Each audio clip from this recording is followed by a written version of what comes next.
Hi everyone, Ed here from Shades of Vengeance, and once again today I am joined by Leo. Hi everyone. So we thought we'd talk today a little more about RPG design and game design, and why it is that you might end up looking at a sandbox kind of situation. So I wanted to do this because I was thinking, this is adjacent to one of our Kaiju chats, actually. Not only is Kaiju rules light, which we'll be getting on a little bit more into another video. Absolutely. The setting's quite light as well. It's the idea is you have a city, you have big monsters. Actually, I'd even go further. I don't think you necessarily have to have a city. So the rules are even light. The setting is even lighter then. Well, even potentially broader, shall we say? I don't think you need to have a city. I think you could be in a deserted area, a place with a sparse population.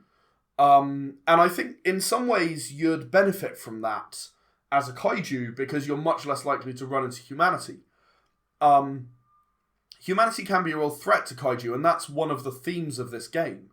So having the ability to be in whatever environment you'd like not only gives you regeneration options, because the only way that you regenerate health in this game is by being in your chosen environment and resting.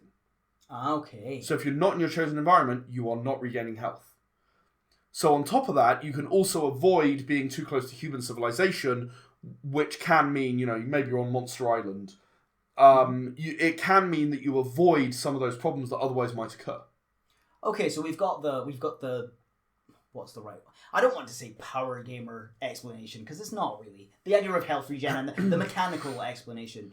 But I want to dig a little bit deeper into that. Why give so many options? Why not say here's an idea to run with rather than here are some ideas to run with? Well, I think everyone sees kaiju differently. So you might think of kaiju as Pacific Rim, right? A lot of those battles don't take place in a city. Or you might think of kaiju as Pacific Rim 2, where a lot more battles take place in a city. I'm sorry if that's the way you feel. I apologise. Sorry. Or you might think of kaiju as Godzilla, or you might think of it as that crazy movie we watched with Lucas, which I keep forgetting the name of, but it has loads and loads of monsters in various different cities. I want you to be able to run the kaiju game that you want, the one that you imagine, the one that you would like to see and would like to bring to life. That's what this game is all about, and that's what it aims to deliver, and that is why you don't have like a specific, here is exactly what this is like. The city is called Townsville. Well, the other reason is that I am absolutely terrible at naming things. Because I probably would call it Townsville. Townsville is a classic. It's in multiple cartoons and comics anyway. The city of Townsville, famously in the Powerpuff Girls, arguably a kaiju possibility, now that I think about it. Possibly.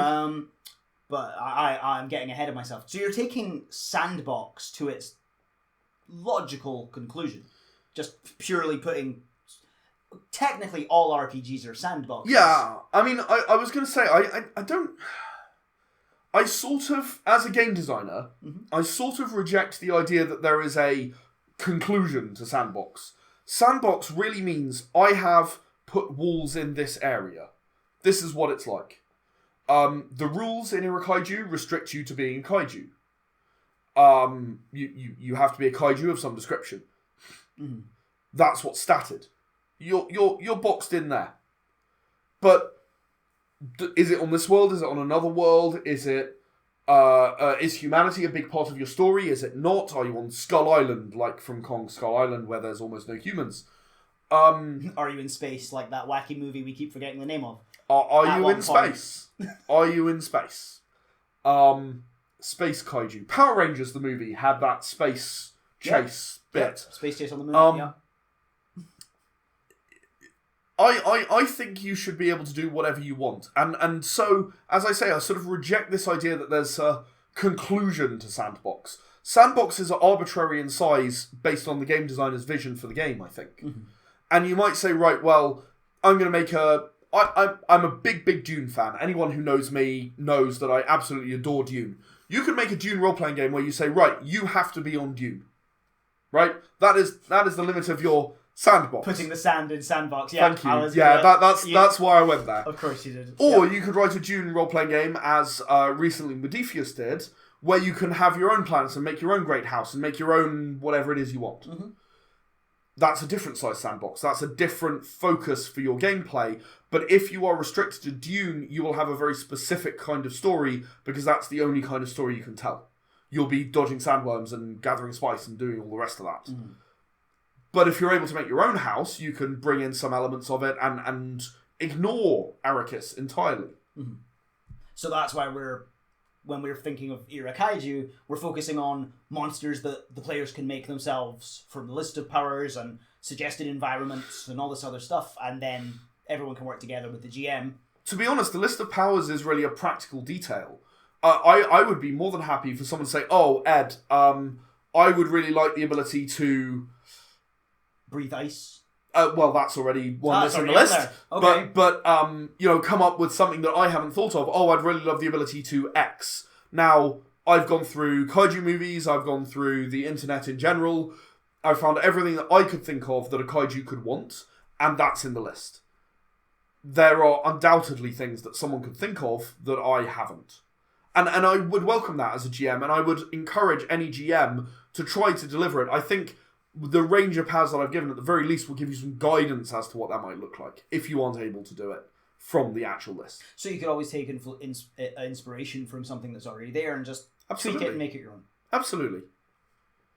All right. Opportunities abound, I guess, is the main philosophy behind Kaiju and the rest of our game. And sandboxing in general, I think. All right. Alrighty. Thank you very much for watching. I hope you enjoyed that. Come back again tomorrow for another video. It might just be me, or you might get Leo as well if you're very lucky. But in the meantime, thanks very much for watching, and have a lovely evening. Cheers.